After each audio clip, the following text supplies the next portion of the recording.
Olá pessoal, neste vídeo eu vou comentar alguns aspectos relativos aos dois principais relatórios contábeis das empresas, que são a demonstração do resultado, ou lucros e prejuízos, e o balanço patrimonial. Bom, aqui à esquerda eu elaborei uma versão bastante resumida que seria o resultado de uma empresa, a organização das principais contas do resultado de uma empresa. E aqui nessas colunas à direita, a organização das principais contas referentes ao balanço patrimonial, subdividido em ativo do lado esquerdo e passivo mais patrimônio líquido do lado direito. Bom, com relação, em primeiro lugar, à demonstração do resultado, é um relatório que confronta as receitas da empresa com suas despesas, tendo como resultado dessa confrontação o lucro líquido. É através do lucro que a empresa consegue a rentabilidade, através do lucro que a empresa consegue aumentar o seu valor econômico, como consequência, seu valor de mercado. Bom, nessa demonstração do resultado aqui, uma versão bastante resumida, primeiro eu gostaria de mostrar que nós chegamos a 3 categorias de lucro: o lucro operacional, o lucro antes do imposto de renda e o lucro líquido.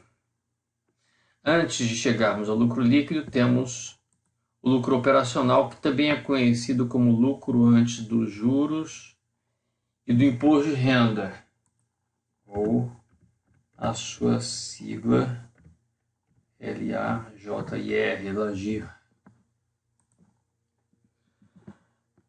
O lucro operacional ele corresponde ao lucro resultante da comparação por subtração entre as receitas de vendas e todos os custos resultantes das operações da empresa. Ou seja, por exemplo, uma empresa do setor de varejo, que revenda eletrodomésticos, o lucro operacional seria aquele lucro calculado, onde subtraímos das receitas de vendas todos os custos associados ao custo de aquisição desses eletrodomésticos, que seriam os custos de estoques, que são revendidos, assim como as despesas operacionais, despesas associadas à parte administrativa, despesas com vendas. Mas no cálculo do lucro operacional ou LAGIR, nós não consideraríamos ainda os aspectos financeiros das despesas financeiras ou despesas com juros e das receitas financeiras. As despesas e receitas financeiras, elas são consideradas após o cálculo do lucro operacional para o cálculo do lucro antes do imposto de renda, ou lucro tributável. Então, a partir do lucro operacional, se subtrairmos as despesas financeiras e adicionarmos as receitas financeiras, chegamos ao lucro antes do imposto de renda ou lucro tributável. E sobre esse lucro tributável, calculamos o imposto de renda. É bastante trivial para as empresas que apuram o lucro real trabalhar-se com a alíquota do imposto de renda de 34%, o que na verdade corresponde ao Brasil da alíquota do imposto de renda de até 25%, mais a alíquota da contribuição social sobre o lucro, que é de 9%. Então, a alíquota do imposto de renda de 34% até aparece bastante nos livros acadêmicos da área. E, finalmente, então, subtraindo do lucro antes do imposto de renda, o imposto de renda calculado a 34%, chegamos ao lucro líquido. Bom, o próximo aspecto que eu gostaria de comentar ainda com relação ao resultado é que estes custos operacionais eles podem ser subdivididos em custos por produto, ou seja, aqueles custos associados diretamente à produção de bens ou à comercialização de bens ou mesmo de serviços, onde, por exemplo, quando não há a geração e venda de um produto ou de um serviço, nós não temos a contabilização desses custos. Poderíamos chamar também de despesas. Se não temos a produção desses bens ou serviços, então esses custos por produto podem ficar até zerados ou bastante diminuídos. Além dos custos por produtos, temos os custos por período, que são aqueles custos que vão existir e ser lançados mês a mês, mesmo que não haja a produção de nenhum bem ou serviço. Então são as despesas, por exemplo, despesas de aluguel por mês, despesas mensais com pessoal e diversos outros gastos, energia elétrica, essas coisas que vão existir mesmo que não haja, eventualmente, a produção de bens e serviços. Então, os custos por produto são contabilizados, são lançados mês a mês, independentemente do volume de produção de bens e serviços. Aqui é uma visão bastante resumida. Existem situações em que não se consegue identificar tão bem quando se trata de um custo por produto ou um custo por período, ok? Mas então aqui a versão bastante simplificada. Bom, estes custos por produto, então eles correspondem predominantemente aos gastos com mão de obra diretamente associada à produção do bem ou serviço, os gastos com matérias-primas, materiais, mercadorias e os gastos gerais de fabricação se nós tivermos um processo de beneficiamento. E os custos por período envolvem despesas administrativas, despesas gerais, despesas com vendas. São os gastos associados tipicamente às atividades gerenciais, atividades de suporte da organização. Nesses custos por período, eu estou aqui marcando em vermelho um custo ou uma despesa que é a despesa de depreciação e amortização. Essa despesa de depreciação e amortização, diferentemente das demais, é uma despesa em caráter estritamente contábil, mas que não se traduz em desembolso. Então, por exemplo, agora começando a fazer uma relação com o balanço patrimonial, eu posso dizer que as despesas correspondem, de forma resumida, as despesas correspondem aos gastos com fatores de produção, ou seja, aqueles fatores, aqueles recursos que são imprescindíveis ao processo. Então, por exemplo, eu tenho gastos com mão de obra, gastos com pessoal, que se transformam em pagamentos de pessoal, gastos com materiais, que se transformam em pagamentos aos fornecedores, gastos de fatores de produção como energia elétrica, telefone, essas coisas que geram também desembolso ou pagamentos. Mas eu também tenho o uso de ativos que são adquiridos para uso em um longo prazo, em um longo horizonte pelas empresas.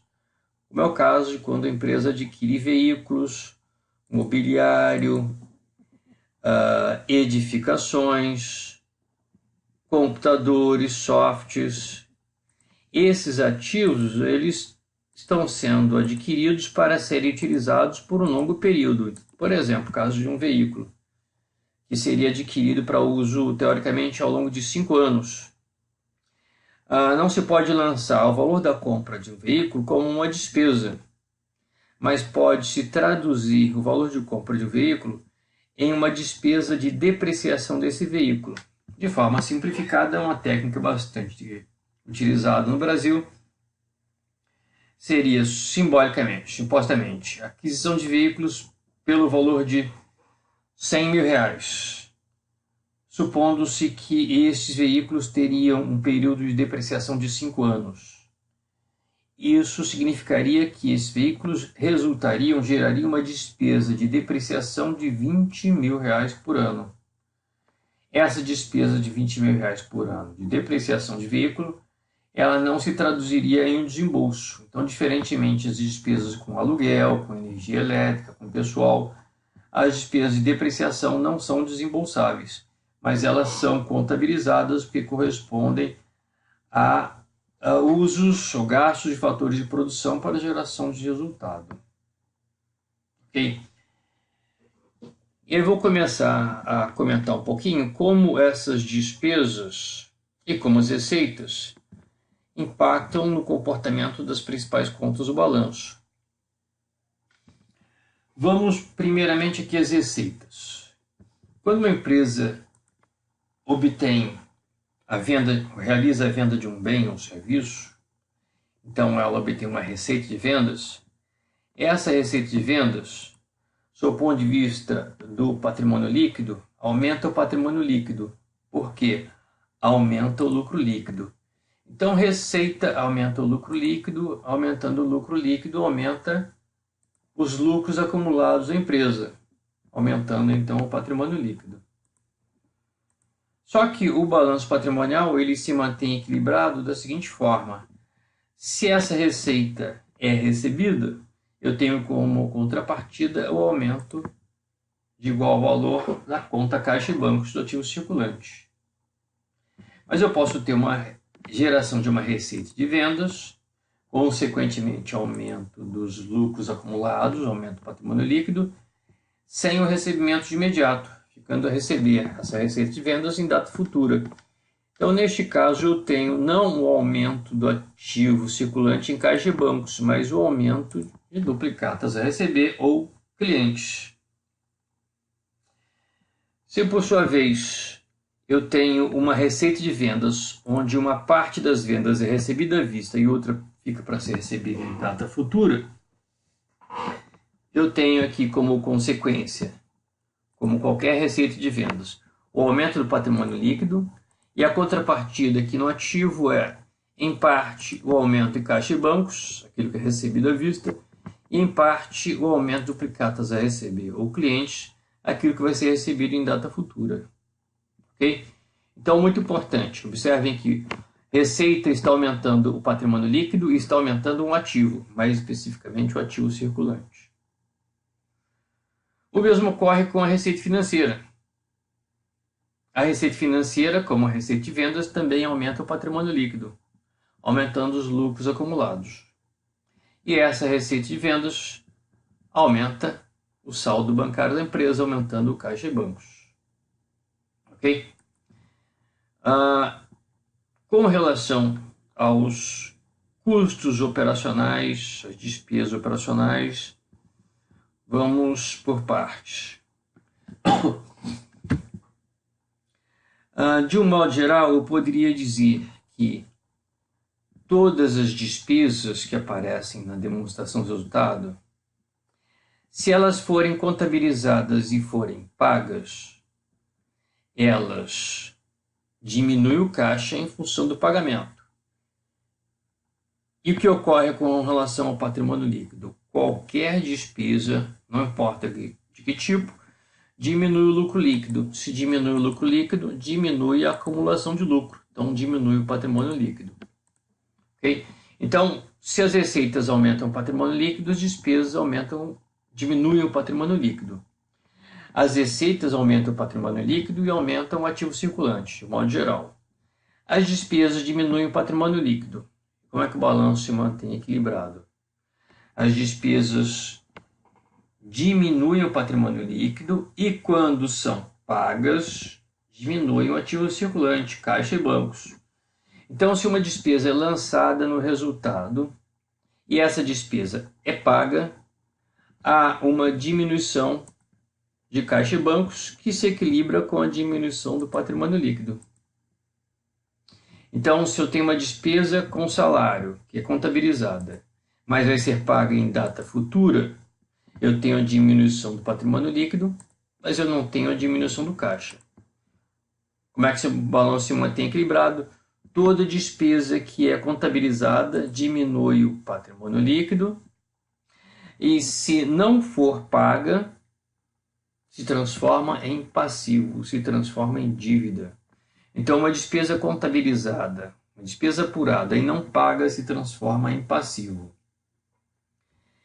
Que passivo é? Tipicamente um passivo circulante, um passivo que vai ser pago, tem que ser pago num curto prazo, prazo de 30, 60 dias, mas um horizonte bem menor do que um ano. Então, por exemplo, eu tenho aqui um passivo circulante concentrado em duas pequenas contas, mas eu poderia ter mais contas. Imaginem que fornecedores corresponda aos gastos com matérias-primas, com mercadorias, associados a o que foi comprado, mas ainda não foi pago aos fornecedores. Então, com relação aos materiais, matérias-primas adquiridos, quando são adquiridos e são pagos, eu tenho um aumento de estoques pela aquisição, mas eu tenho uma diminuição de caixa e bancos. Quando eu tenho mercadorias, matérias-primas que são adquiridos e ficam para ser pagos em data futura, eu tenho aumento de estoques, mas eu tenho não uma diminuição de caixa e bancos, eu tenho um aumento do passivo fornecedores, eu passo a dever mais aos fornecedores. Ok? Mas eu acabei me desviando do assunto, que eram as despesas. Então, por exemplo, voltando ao caso das despesas, eu posso registrar despesas com mão de obra dentro dos custos operacionais, e essas despesas não estão sendo pagas, ficarão para ser pagas em data futura. Então, eu tenho a consequência do patrimônio líquido, diminuição do patrimônio líquido, e eu tenho a consequência de aumento de um passivo.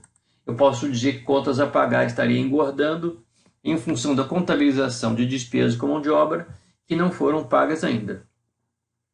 O mesmo valeria para qualquer outra despesa administrativa, como despesa de aluguel, despesa pessoal de vendas, despesa com transporte, despesa com energias.